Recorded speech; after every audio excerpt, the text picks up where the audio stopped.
En el país, la vida útil máxima de los vehículos de transporte público colectivo de pasajeros es de 20 años. Esta regulación busca garantizar la seguridad de los usuarios y mejorar las condiciones del servicio. Sin embargo, en muchos casos, unidades con más de 25 años de antigüedad continúan operando, representando un riesgo para conductores, pasajeros y otros usuarios de la vía pública.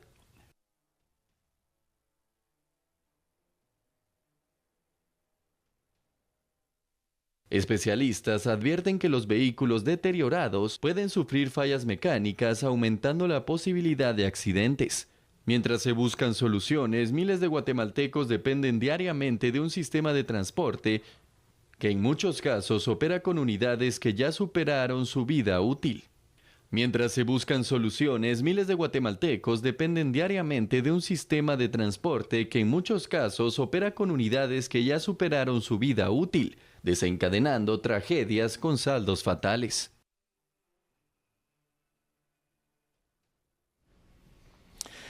Bueno, no cabe duda que en Guatemala estamos acostumbrados a que todos los días, cada 24 horas, lloramos la partida de un ser amado, de un ser que conocimos, de un amigo, de un compañero de trabajo, un vecino, alguien de la infancia. Es la realidad de nuestro país. Pero cuando se da un día como este, en donde tenemos que llorar la partida de más de 50 guatemaltecos por la inoperancia de un sistema de transporte que realmente tiene en vilo el avance que quieren tener las autoridades para entregar un resultado distinto. Yo quiero ser muy enfático con este espacio. Vamos a presentar ahora mismo a nuestros invitados, pero quiero ser muy enfático en algo.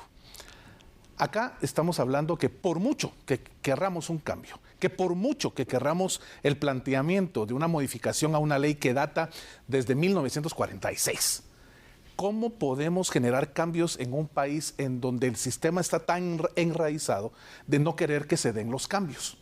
Allí es en donde quiero dejarle a usted, amigo y amiga televidente, esa idea para entrar de lleno con nuestros invitados en esta noche, distinguida Sandy. Así es, Fernando. Recordemos, esta tragedia no es un hecho aislado, sino que es el resultado de una crisis estructural que ha sido ignorada por años. Y hoy vamos a estar analizando los diversos aspectos de esta tragedia que enluta a Guatemala, que enluta muchas familias guatemaltecas. Así que vamos a dar paso a darle la bienvenida a nuestros invitados para el análisis. Tenemos en piso a la directora general de Transportes, a la licenciada Elizabeth Velázquez, a quien le doy la bienvenida. ¿Cómo está?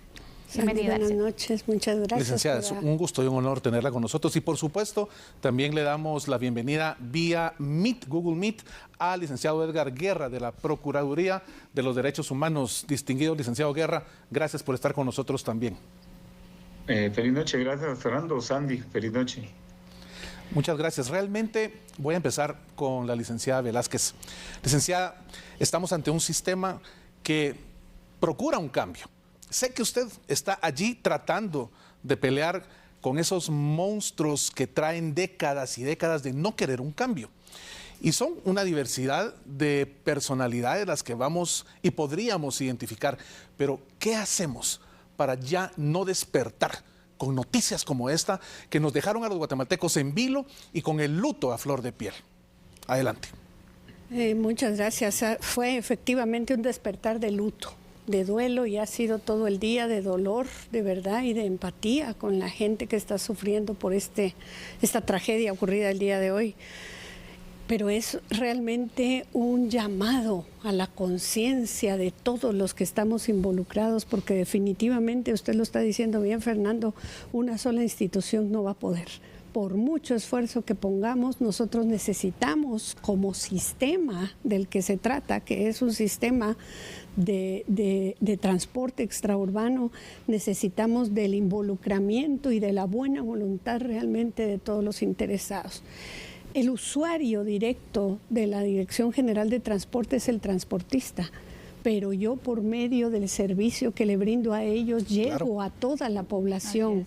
Y como entidad normativa, lo que me corresponde es estar constantemente velando por la seguridad y la dignidad que va a tener este último usuario, me explico. Y es aquí lamentablemente donde se rompe siempre la cadena y suceden las tragedias y muere la gente.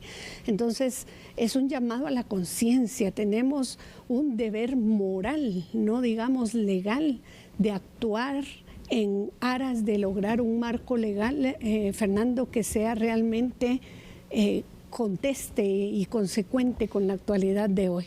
Imagínese que la ley habla de vehículos alados por bestias, o sea, es algo anacrónico. Claro, totalmente. Y no sé cuántos años después, más de 40 años después de una ley que me dice el qué, surge el reglamento que me dice el cómo, un reglamento ambiguo y lleno, pero lleno de vacíos que permiten la discrecionalidad en el camino de las decisiones que se toman para, desde los procesos que son los comunes, cuando nosotros otorgamos una licencia o una renovación o un permiso, hasta la parte puramente trascendental y estratégica que nos corresponde como ente normativo. No somos un ente de trámites. No somos un ente de aquí va la licencia. Esta es una parte secundaria, si usted quiere. Lo principal es ver una estrategia de un sistema que funcione como tal. Y que funcione correctamente. Y como usted lo plantea, una ley de transportes, Sandy, te comparto, que data de 1946. ¿Se puede usted imaginar eso, amigo y amiga televidente? Hemos hablado cuántas veces acá del derecho positivo, ese derecho vigente que se aplica todos los días. Y acá en materia de transporte se está aplicando una ley desde 1946. La evolución de las carreteras, de la infraestructura, de los vehículos, de la población. Imagínense tener que trabajar, como bien dice la licenciada, con una ley que data de 1946, que tuvo sus primeros cambios y su reglamentación en el año 94. De ahí para acá, pues, ha tenido algunas modificaciones, pero que no van realmente a atacar el fondo de lo que estamos viviendo y que el producto es estas familias que hoy viven un luto. Fernando, se han hecho diversas mesas de trabajo para hablar sobre el tema. Siempre que hay un accidente como estos, que hemos reportado constantemente accidentes de buses, y recordemos, por accidente de tránsito es la segunda causa de muerte también en nuestro país. Pero ¿qué pasa y por qué no hacer un cambio? Queremos escuchar también a Edgar Guerra, él es de la Defensoría del Usuario del Transporte de la PDH, quien ha estado en estas mesas técnicas donde se ha hablado sobre mejoras, pero han sido mejoras que pues al final no se hacen, a pesar de que constantemente vemos las deficiencias que están cobrando vidas. Edgar. Pues claro, Sandy, Fernando, licenciada directora de la DGT, pues consterna. El señor Procurador de Derechos Humanos, el doctor Alejandro Córdoba, ha dado instrucciones precisas a la Defensoría para que esté de lleno en este tema lamentable para la población guatemalteca. Tenemos los casos lamentables también del año 2011 con el chilero, lo recordarán muchos de los guatemaltecos.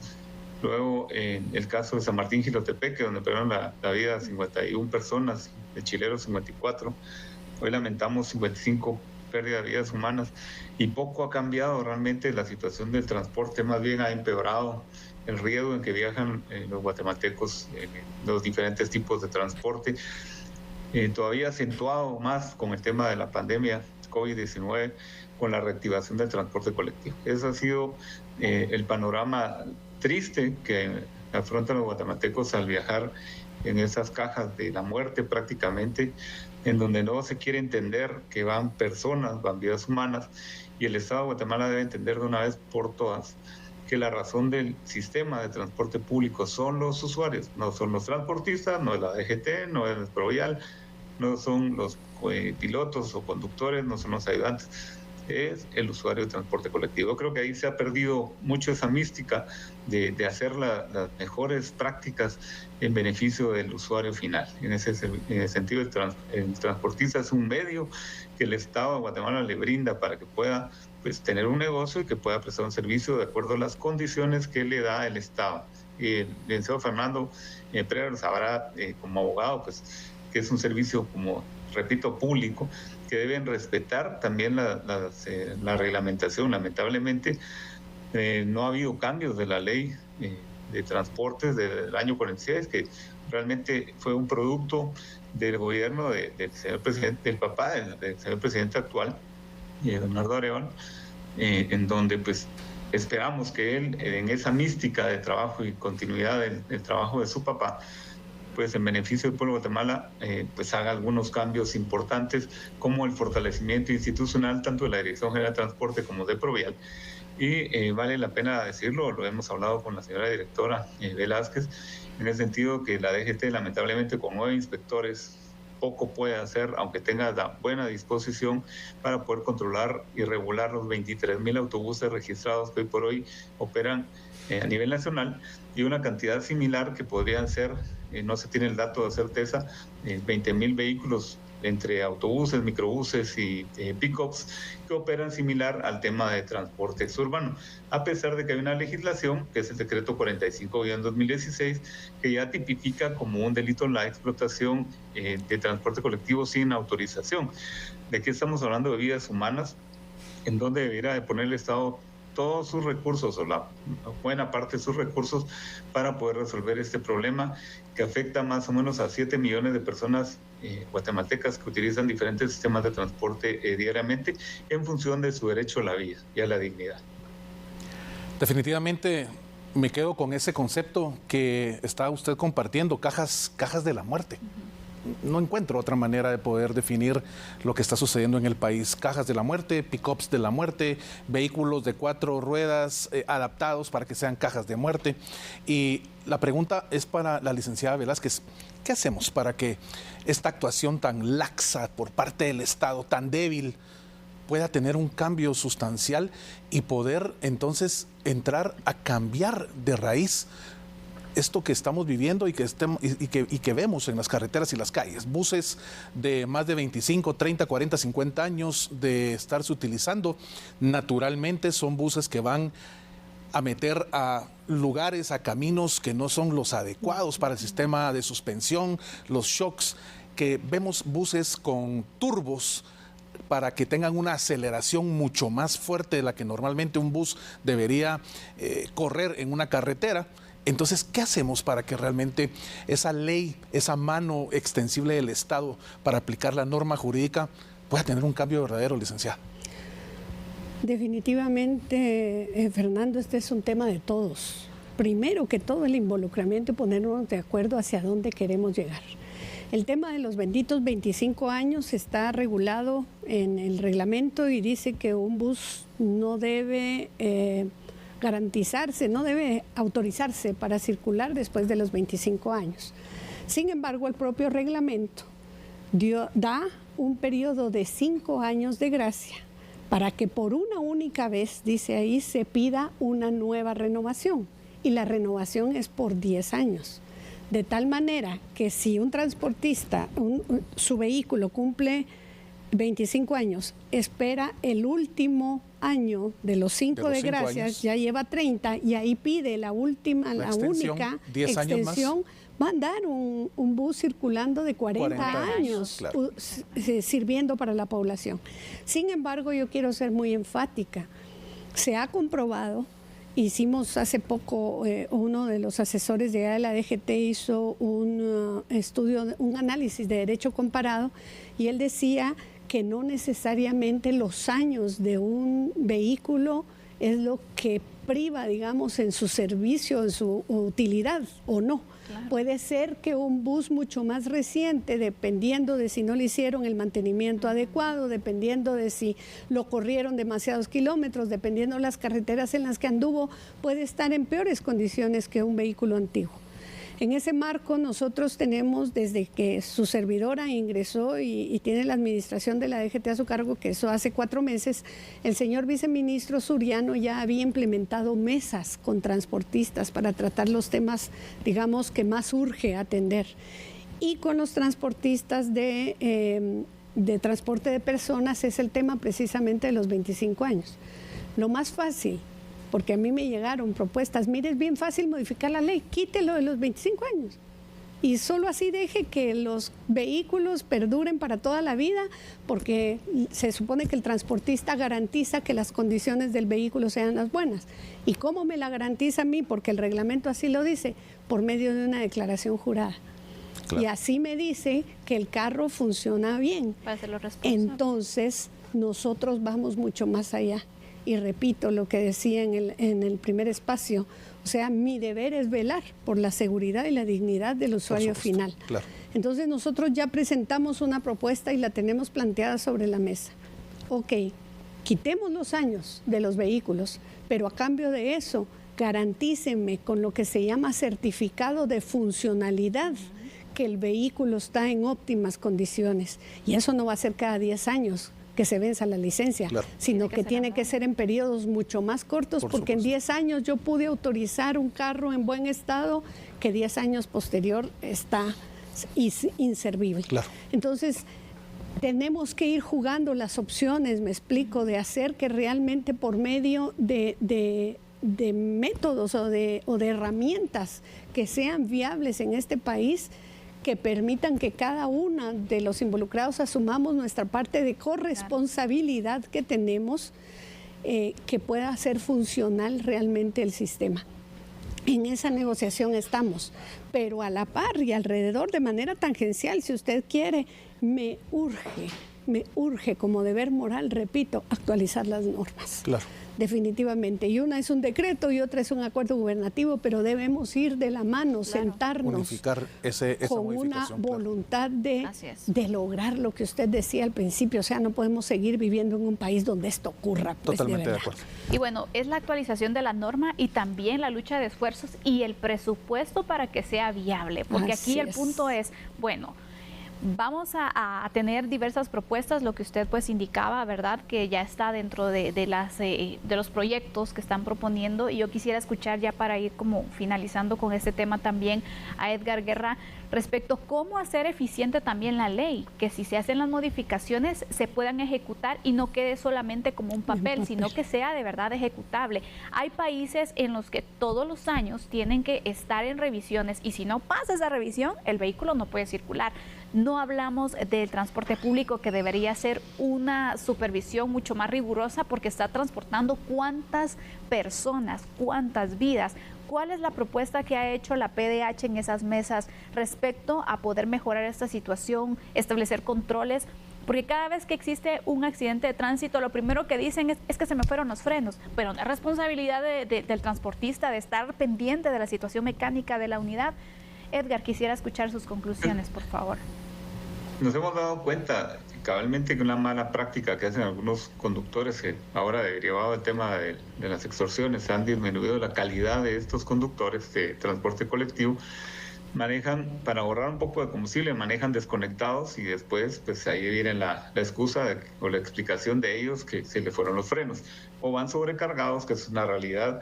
Hemos estado poniendo el dedo en la llaga en autoridades de años anteriores de la Dirección General de Transportes para que realicen, por ejemplo, en San Pedro, Ayampuc, y en otros lugares, en Amatitlán, Villanueva, buses que van sobrecargados, incluso en La Parrilla, van personas por necesidad a 8, 10, 9 de la noche.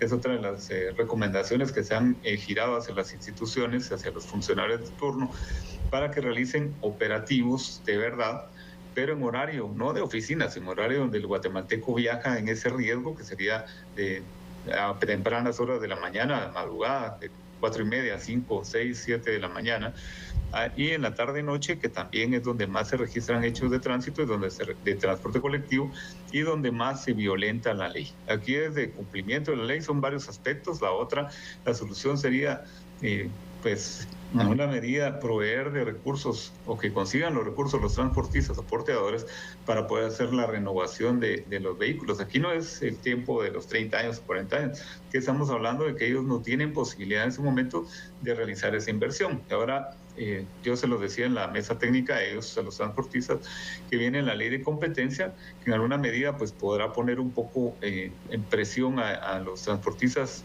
que ya llevan años con sus mismos autobuses y que como empresarios tienen que renovar su parque vehicular. Eso es, pues obviamente sus vehículos son su herramienta de trabajo, y también sus pilotos. Ellos deben de poner atención a qué tipo de piloto están contratando, pero es su corresponsabilidad o su responsabilidad solidaria a la hora de cualquier hecho vial.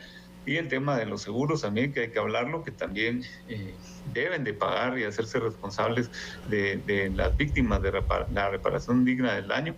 La parte normativa o de leyes, que es importantísima también, y más allá también proveer de recursos a las instituciones que tienen que velar por el tema del transporte público y del tránsito. Estamos hablando, y reitero, 6,000 personas entre brigada de Provial, entre los 9 inspectores de la DGT, PMTs y el Departamento de Tránsito.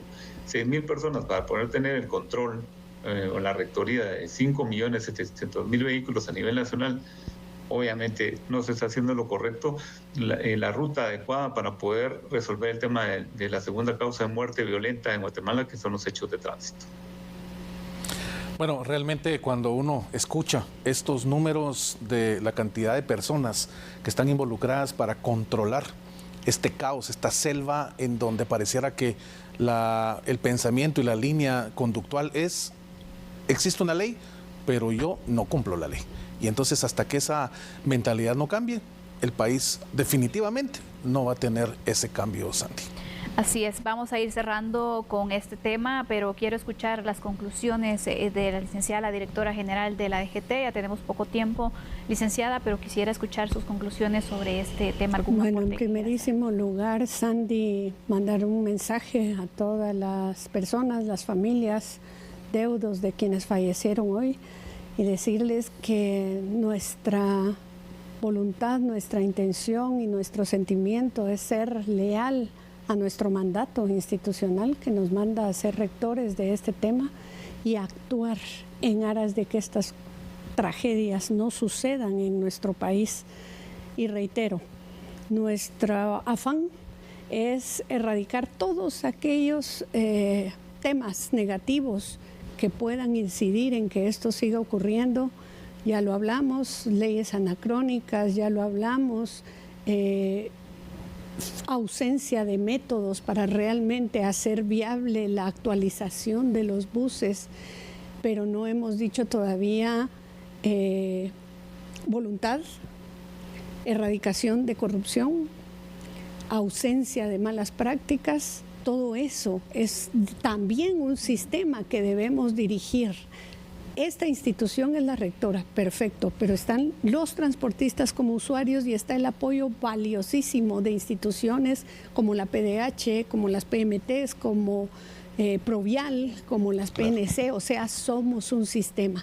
Y si no actualizamos nuestra legislación y no definimos claramente los roles que le corresponden a cada uno, vamos a seguir trabajando de manera individual sin lograr incidencia en un tema tan crítico como es el que hoy nos ocupa. Gracias definitivamente por todos estos espacios en donde la licenciada Elizabeth Velázquez nos ha podido poner realmente en esta actualidad. Gracias también al licenciado Edgar Guerra de la PDH por su tiempo y compartir con nuestros amigos y amigas televidentes lo que está sucediendo en esta Guatemala que hoy, definitivamente hoy llora porque sus hijos, sus hijas han partido al cielo. Esa es la creencia de la mayoría de quienes profesamos nuestra fe acá en Guatemala, pero su familia queda con lágrimas permanentes y con un dolor que será el tiempo el que vaya curándolo. Agradecemos a nuestros invitados por compartir con nosotros en el análisis.